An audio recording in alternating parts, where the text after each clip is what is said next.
Hey traders, welcome back to our channel How to Tutorials. In today's video, I'll show you how to switch your chart from a line chart to a candlestick chart in the TradingView mobile application. So let's go.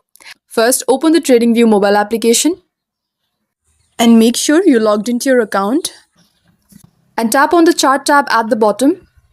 Now look at the bottom bar. Right next to the time frame like 1D or 1H, you will see an icon for Analysis Hub. It looks something like bar. Now under the tools section, you will see an icon showing the current chart type, probably a line chart by default. Tap on that. A menu will pop up showing different chart types: bars, candles, hollow candles, volume candles, step line, area, and more. Just tap on candles.